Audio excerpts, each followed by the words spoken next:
Bienvenidos amigos, amigas, nuevamente a un programa más del Tren del Mame.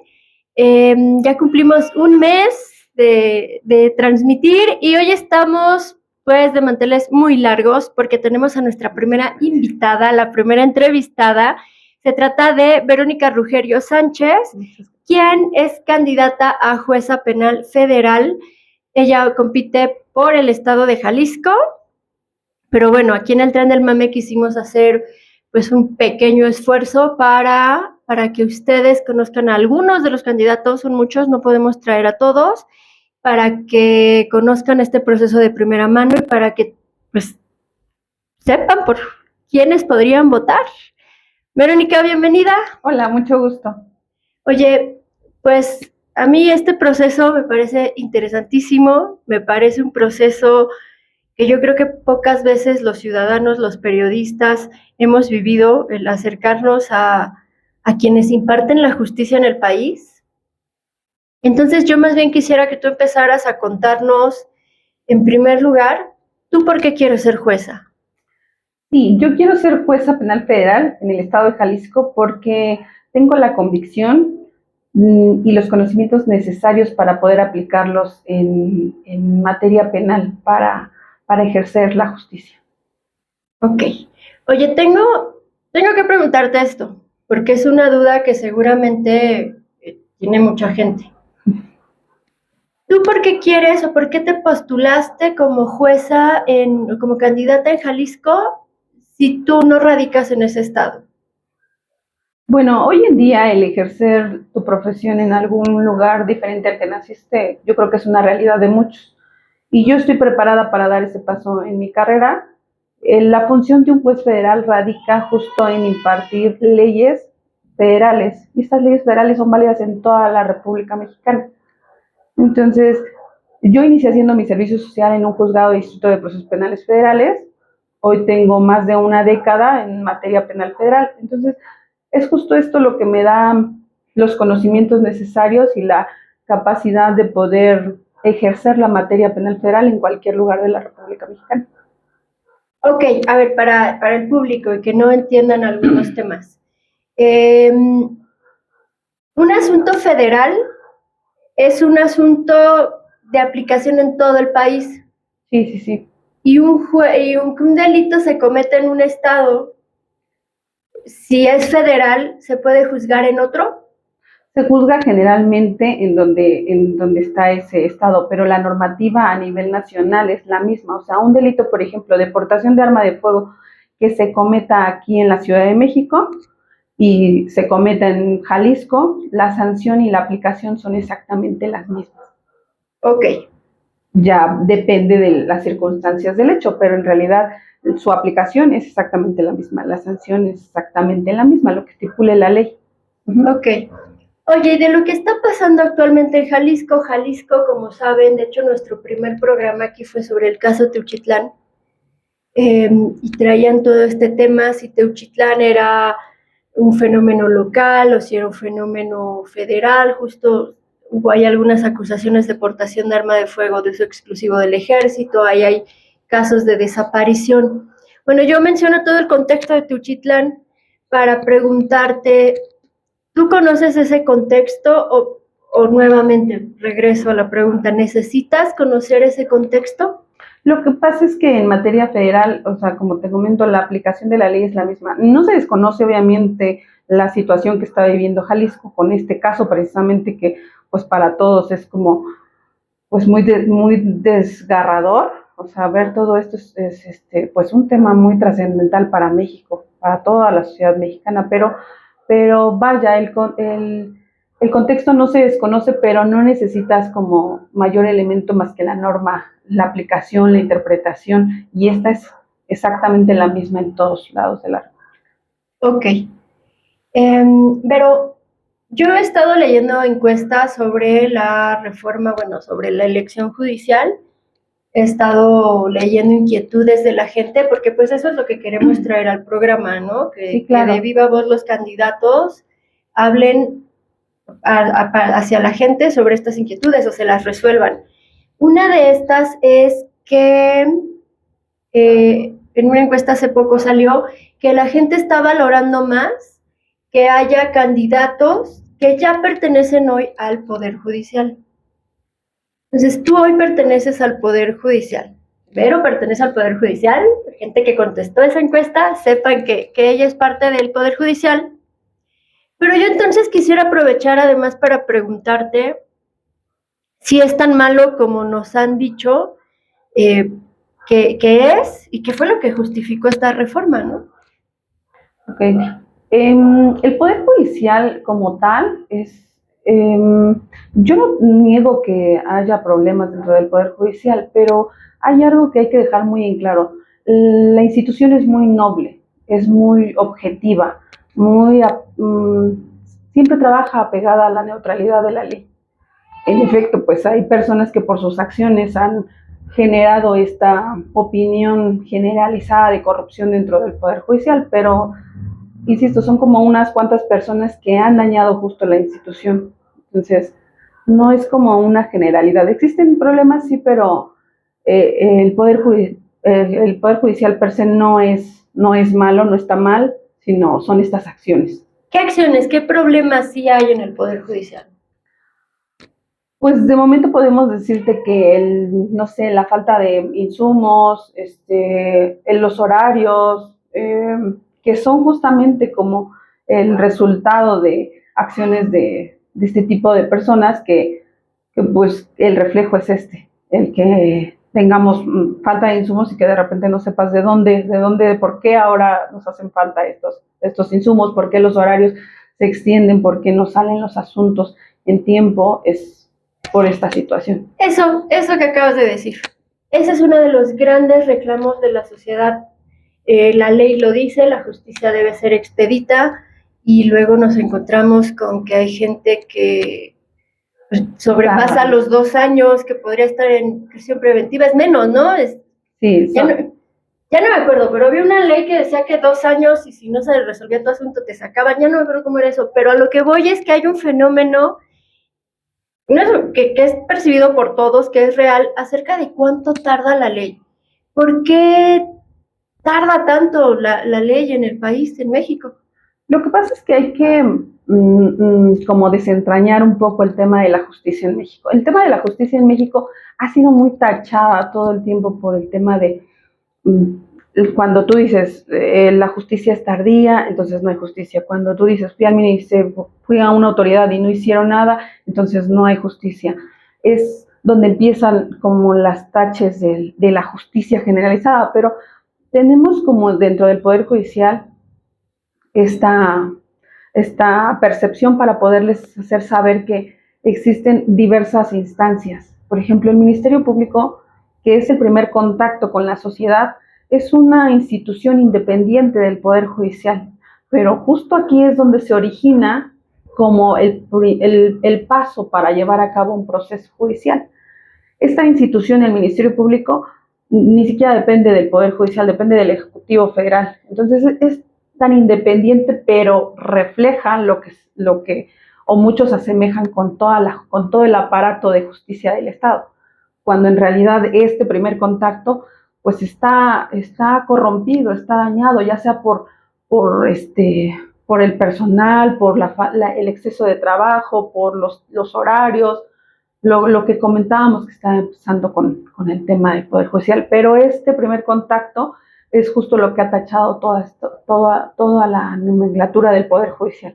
Y son cosas muy independientes. Cuando un asunto llega al Poder Judicial y si viene mal integrado, entonces el Poder Judicial, un juez lo que debe hacer es decir, pues esto no está bien integrado y va para atrás. Entonces la gente lo que admite o lo que visualiza es que no se puede llevar a cabo su proceso por una mala integración. Entonces ya engloba a todo el poder del Estado. Que esta mala integración que nos dices, el origen de por qué vienen mal los casos, se da en las fiscalías, en los MPs, que no tiene nada que ver con el Poder Judicial. Que no tiene nada que ver con el Poder Judicial. Que si bien es cierto, es un primer contacto con la justicia, el primer contacto que tienen, no, ahí radica el problema. Entonces, un juez como tal no puede resolver con algo que viene mal hecho, con algo que no está bien integrado, por las circunstancias que sean. Pero el punto es que cuando llega aquí, nosotros actuamos conforme a la legalidad, a la ley, o sea, no podemos salirnos de ellas porque es justo lo que nos avala. Nosotros, nuestro respaldo es la Constitución, es justo lo que estamos defendiendo, tus derechos, que no se violen esa garantía,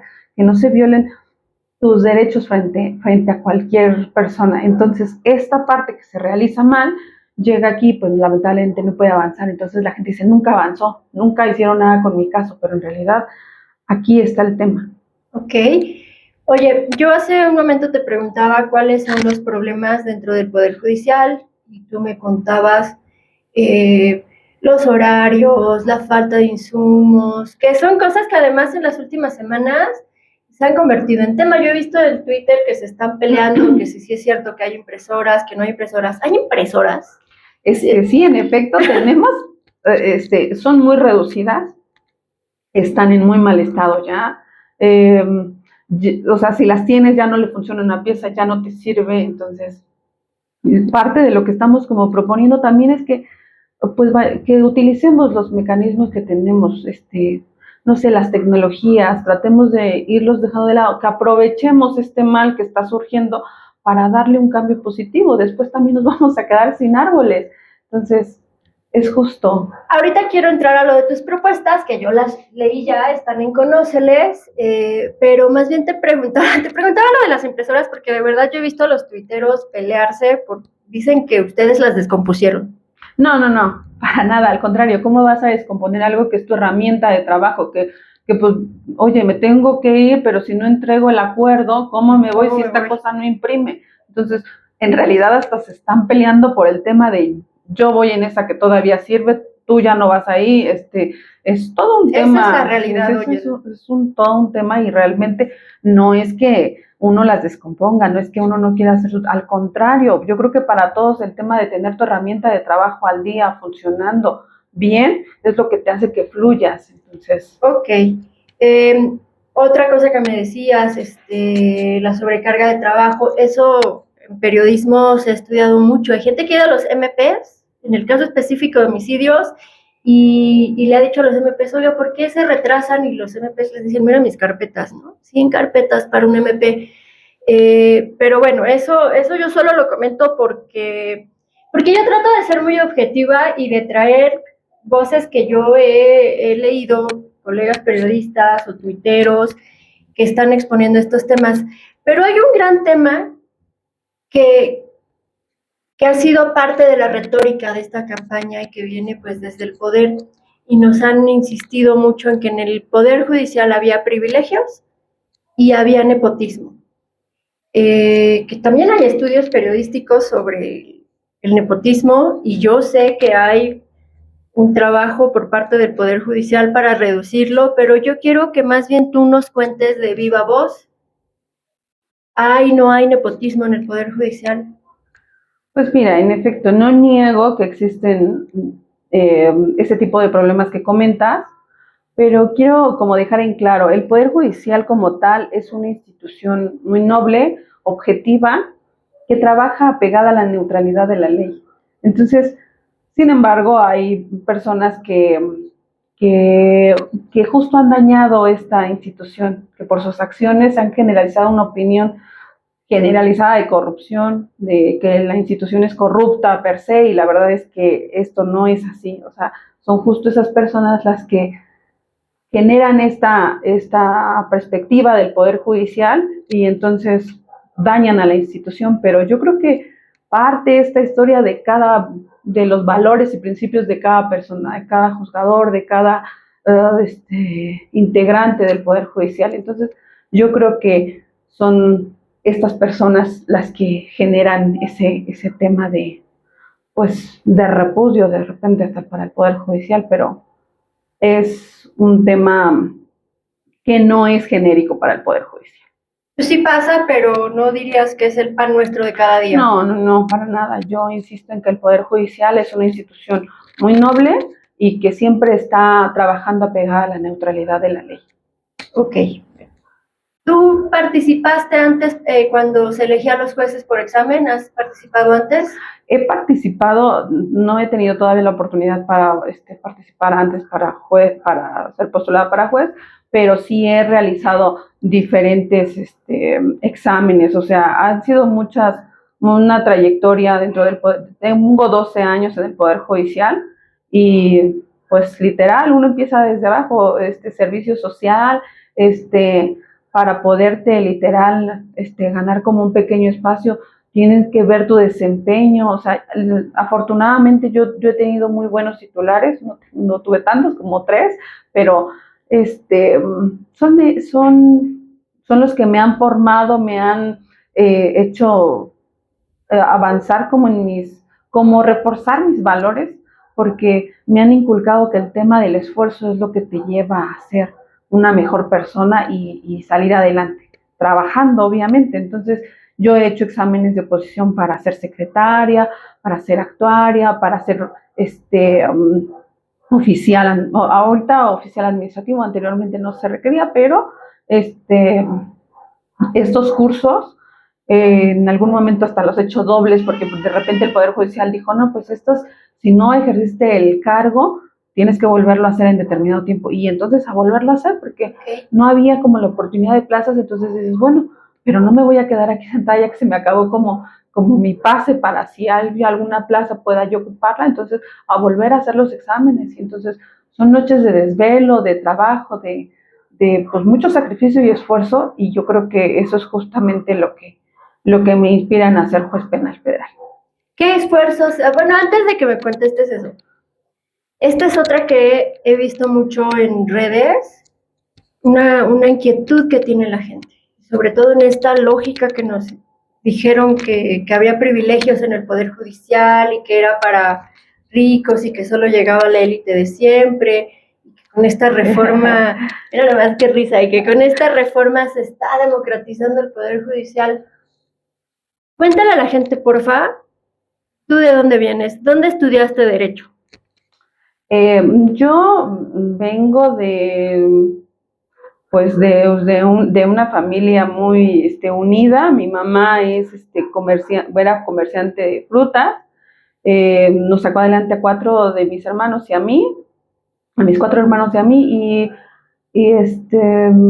yo... ¿Todos tus hermanos tienen licenciatura? Todos mis hermanos tienen carrera, ajá. Y pues vaya, ha sido algo lleno de sacrificios y esfuerzos. Por ejemplo, mi licenciatura, yo tuve la oportunidad de entrar a la Universidad Nacional Autónoma de México. En las mañanas era ir a trabajo con mi mamá, y en las tardes irnos a la escuela, de tener 30 pesos en tu bolsa y decir, híjole, ¿los ocupo para mis copias o los ocupo para mi comida?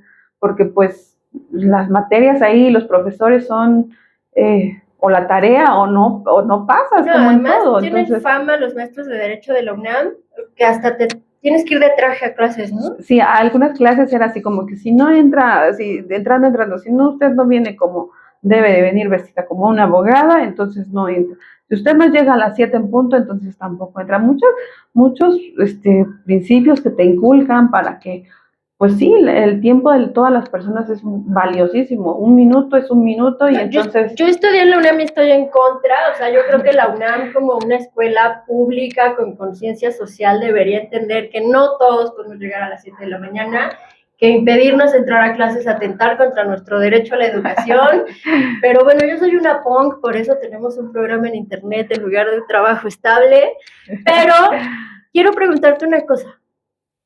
¿Qué dijo tu mamá o cómo resolvió tu mamá cuando llegaste y le dijiste, mamá, tengo que ir vestida de abogada a clases? Sí, como pudimos, literal, con el saquito encima así pues que por mientras que me prestaron, pues con ese mientras todo, o sea, te alcanzo a comprar uno, pero pues ya nada más. Entonces era un saquito negro. Tenías este traje y el otro, y ese era el otro. Y ese era el otro. Entonces, podías cambiar el pantalón, pero el saquito era siempre el mismo, ¿no? Y el pantalón porque pues era otro de color y ya no se veía como tanto. Entonces sí fue todo una cadena de trayectorias. Mi mamá me impulsó siempre desde que yo iba en la preparatoria. Recuerdo que ahí empezó como el tema del por qué quería yo ser abogada. Yo decía, mi mamá confiaba mucho en mí, entonces... ¿Por qué quisiste ser abogada? Mi mamá confiaba mucho en mí y mis hermanos, pues yo soy la más chica de los 5, entonces ellos decían siempre que yo era un caso perdido porque nunca obedecían las tareas de la casa, siempre hacía cualquier otra cosa menos lo que ellos me decían. Cuando ya me lo decía mi mamá, pues era diferente porque ella siempre, hazlo por favor, entonces yo ya lo hacía. Y un día me dijo, por favor, necesito que termines la escuela porque todos tus hermanos dicen que no lo vas a hacer y yo confío en ti. Entonces no me importa lo que ellos digan, yo confío en ti. Y eso te da como si fuera una espada en el corazón que te dicen, tengo que terminar porque es la única persona que como que confía en ti y no la puedes defraudar. Entonces Claro. yo dije, no, pues voy a terminar la prepa. Obviamente, dentro de mi expectativa era terminar la prepa porque yo sabía los sacrificios que ella hacía, aunque mis hermanos pensaran como diferente. Entonces, era un tema muy trascendental para mí en esos tiempos el hecho de que ellos pensaran que yo nomás no hacía caso. Y entonces, y aunado a que mi mamá daba todo por mí, yo dije, no, pues con mayor razón. Terminé la prepa, afortunadamente tuve la oportunidad de entrar a la UNAM, con todos estos sacrificios agregados, terminé mi licenciatura, pues bueno, fue como una trayectoria de mucho sacrificio, pero que han valido la pena hasta hoy. Terminé una maestría, o especialidad. ¿En qué es tu maestría? En Derecho Penal. Okay. Derecho Penal. Especialista en Derecho Penal. Derecho Penal. Y la especialidad es en secretario de juzgado, que son prácticamente pues dedicarte como a hacer la estructura de los proyectos, del proceso, de cómo resolver la argumentación. Entonces tú no entras en esta lógica que se ha criticado también mucho de que hay candidatos que no saben lo que es llevar un juzgado. Yo no sé el público que nos esté viendo, pero un secretario de juzgado, desmiénteme, pues ya está abajo del juez. Sí. El siguiente paso en la carrera es ser juez. Dentro de la estructura del Poder Judicial, el ser secretario, el siguiente paso es ser juez de un órgano. Es prácticamente la argumentación que le vas a exponer al juez para que él decida y determine si está acorde el proyecto con la normativa, con los tratados, con la interpretación, porque siempre la ley no se improvisa, o sea, la ley... el aplicar el derecho no es una improvisación, siempre tienes que actuar conforme a la ley, a los principios, a los tratados, hacer una interpretación de repente del contexto en el que estás, perspectiva de género, personas con discapacidad, de adultos mayores, o sea, es todo un mundo de normatividad que las tienes que aplicar, pero no es algo improvisado, al contrario, es perfecto para llevar a cabo un correcto desempeño y una buena justicia. Ok. Y tú ya pasaste por esos pasos. Sí, o sea, para ti el siguiente era ser juez, de manera escalafón dentro del Poder Judicial. Dentro del Poder Judicial, el siguiente paso después de un secretario es ser juez. Ok. Vero, me tengo que regresar a lo que estabas platicando de tu mamá, porque yo era bien rebelde igual que tú. Yo de hecho sí me tardé en acabar la prepa, perdón, lo siento. Pero hoy, ¿sabes qué pienso? Hoy pienso en el esfuerzo de mi mamá y digo, güey, también se tituló conmigo, también es su esfuerzo, también es sí, claro. Su chamba, su lana, su tiempo, su todo. Todo Entonces, eso. Yo te quiero preguntar, ¿qué dice tu mamá ahora que te ve a un paso de ser jueza? Está muy emocionada, está muy orgullosa. Ella sabe que en este sentido es mi estandarte, mi bandera, que gracias a ella soy lo que soy. O sea, ha valido la pena como cada minuto de mi ser profesionalmente gracias a ella. O sea, ella es una persona, la verdad que es dura de repente, pero siempre siento que gracias a ella, que esa confianza que me dio de toda la vida, que la verdad agradezco porque, pues, confesando, no se la dio a todos mis hermanos, o sea... además aquí diciendo que eres la favorita. No es tanto así, porque, pues, mira, tengo 3 hermanas y un hermano. Entonces prácticamente el hermano pues, es el único, y entonces para la mamá generalmente, aunque no nos digan, sí, la verdad es un tema, ser el hijo varón. Sí, eso para ella, pero creo que yo creo que precisamente porque como que todo el mundo estaba en contra de mí, de ellos, dijo, no, sí puede, sí lo va a hacer. Y eso fue lo que yo creo que nos levanta a cada persona, en la confianza que alguien te dé, la importancia. Eso es valiosísimo. Pero se nos va a acabar el tiempo porque no me voy a extender. Este programa va a durar media hora, tenemos que ser estrictos. Sí. Okay. Entonces, pues yo quiero aprovechar este tiempo porque tú lo aproveches. Muchas gracias. Que nos cuentes cuáles son tus propuestas, que yo tengo todo un tema. Yo veo en Twitter que todo el mundo se burla y dice que están proponiendo cosas que ni al caso, pero no, yo leí las tuyas y quiero que le expliques a la gente qué estás proponiendo tú en caso de ser jueza. Sí, primero como hacerles saber que en efecto no podemos como titulares prometerles alguna situación de ventajas sobre alguien más, porque justo lo que acabo de decir es nosotros trabajamos bajo la imparcialidad, bajo resolver conforme a la ley. Entonces, mis propuestas son más que nada palpables. Lo que voy es, por ejemplo, el tiempo, que la gente efectivamente vea que sus asuntos se resuelven conforme el tiempo que tienen que salir, que no haya una excusa de no hay copias, no le puedo entregar sus copias ahorita de su resolución porque pues no sirve esta cosa. Pues veremos, se lo mandamos por correo, díganos un correo oficial, ese tipo de estructura de un órgano, tanto para el órgano como para la sociedad, que es a la que nos debe. Eso es algo que sí puede hacer un juez. Sí, claro, o sea, si en efecto... ¿Y si hoy no lo haces porque no quieres? Si hoy no, o sea, si eso se ve tardío hoy, es eso lo que queremos ajustar. O sea, no digo que, que todo el mundo, no, pero es eso lo que hay que ajustar, esos pequeños detallitos donde pudiera entrar un poco de desventaja y la gente diga, por ahí, ya ven que no son efectivamente rápidos porque mis copias no me hacían, no se los podemos dar, pero si usted trae no sé, un correo, yo se las hago llegar y esas cuentan como las originales, al correo oficial que usted me mande, al que tenga, ¿no? Por ejemplo. Ya te interrumpo, o sea, yo he vivido muchos procesos, yo sé que ustedes no lo saben, pero les cuento, yo he vivido muchos procesos de cerca de trabajar con gobiernos. Y yo siempre llego con la propuesta de digitalicemos. Yo no puedo creer que hoy haya una cantidad de asuntos que no se resuelvan digitalmente. Yo sé que no todo el mundo tiene internet, yo sé que hay personas que no tienen acceso, pero hay muchísima que sí.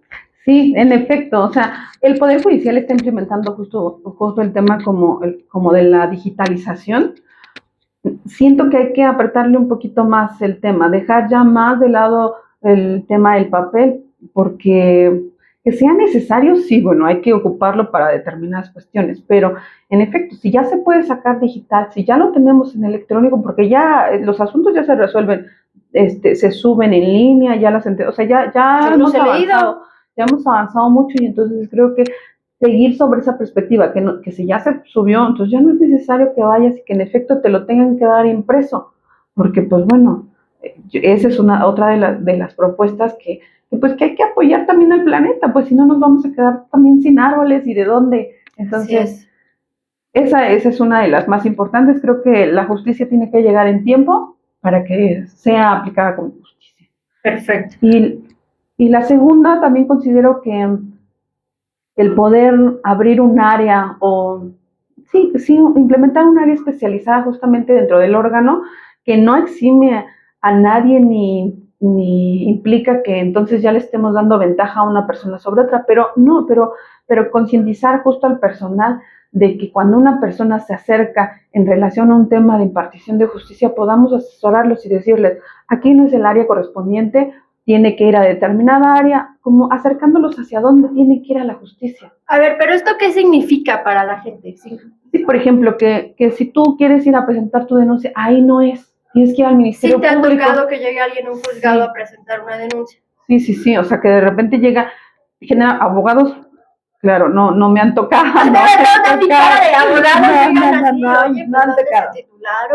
No me ha tocado, pero bueno, a lo que voy es que justo, o sea, no nos ha tocado bodas, pero hay gente que ha llegado,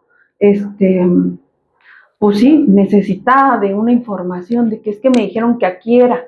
Y entonces, pues por la carga de trabajo, porque no es mi función, porque pues yo ya me voy a meter en problemas si yo le digo qué es lo que tiene que hacer. Entonces, decirles, humanizarnos en ese sentido y decirles, no es aquí, es en el Ministerio Público y ahí le van a dar la información que corresponda. Orientarlos a esas solicitudes que piden, que no te van a quitar más de tus funciones. Pero déjame entender. Hay gente que llega desorientada a querer meter la denuncia donde no es. Y no hay un criterio de decir, vaya a tal ventanilla. En algunos casos sí, en algunos casos no. La gran mayoría es que no. Por eso la gente dice, ¿a dónde voy? ¿Quién es el Ministerio Público? ¿Dónde estoy? ¿El juez es lo mismo que el Ministerio Público? Entonces no era aquí el lugar. Ese tipo de cuestiones, justo ese conocimiento que yo creo que pues también nos corresponde como Poder Judicial abrir ese camino para que la gente pueda entender que es un juez y que es un Ministerio Público. Entonces, claro, con esa información, tú pones tu parte como Poder Judicial. No es aquí porque este no es un Ministerio Público. Usted tiene que ir a un Ministerio Público, por ejemplo, ¿no? Ok. Cositas que creo que son humanizar al personal y atender a la sociedad que representamos, a fin de cuentas.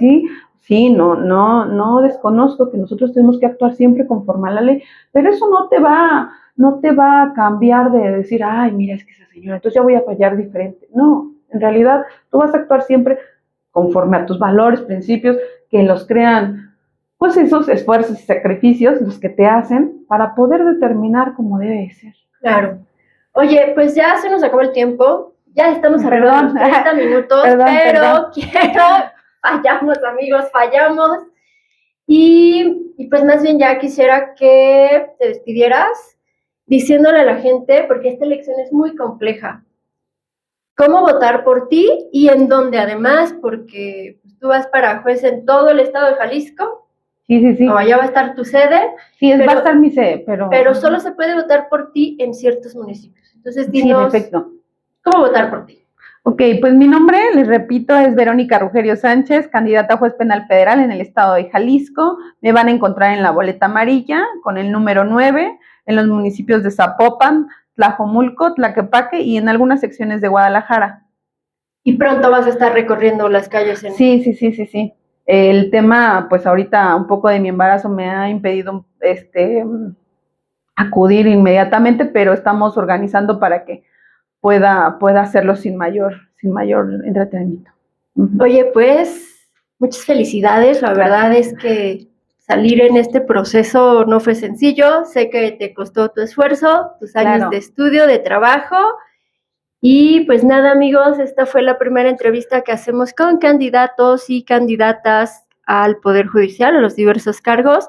Yo espero que próximamente vengan más personas o vayamos a ver a más personas. Y pues nada, suscríbanse, denle like, compartan y no comenten cochinadas. Gracias.